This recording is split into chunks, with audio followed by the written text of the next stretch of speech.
Ci-contre, on a tracé des quadrilatères à main levée, on a codé les côtés, les diagonales, les angles de façon conventionnelle. Il faut ici indiquer ceux qui sont des carrés.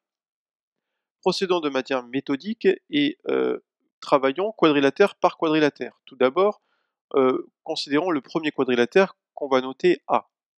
Dans ce quadrilatère, on sait que les droites AD et BC sont perpendiculaires toutes les deux à la droite DC.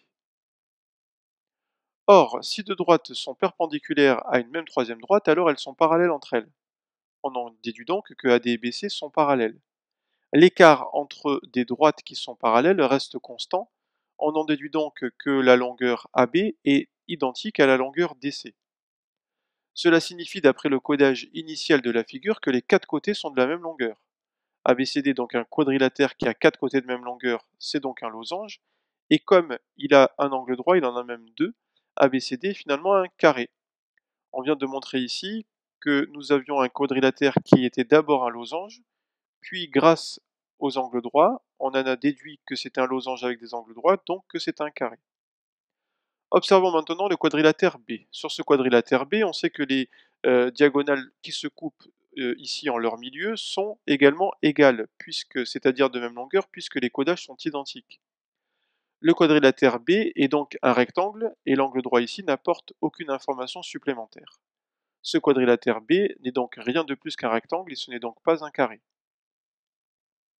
Observons maintenant le quadrilatère C. Sur ce quadrilatère C, on sait qu'il a quatre côtés égaux, on peut donc en déduire que c'est un losange. On sait également que ce quadrilatère a un angle droit, donc on peut en déduire que ce quadrilatère est un losange avec un angle droit, c'est donc un carré. Observons maintenant le quadrilatère D. Sur ce quadrilatère D, on sait qu'il a trois angles droits, on peut juste en déduire que ce quadrilatère est un rectangle. Il n'y a pas d'information supplémentaire pour en déduire que c'est un carré. Considérons maintenant le dernier quadrilatère, le quadrilatère E. Sur ce quadrilatère, on sait que les diagonales sont perpendiculaires, se coupent en leur milieu et sont de même longueur puisqu'il y a le même codage. On peut donc en déduire grâce à la propriété du carré sur ces diagonales qui sont bien perpendiculaires, qui se coupent en leur milieu et qui sont de la même longueur, que ce quadrilatère E est un carré.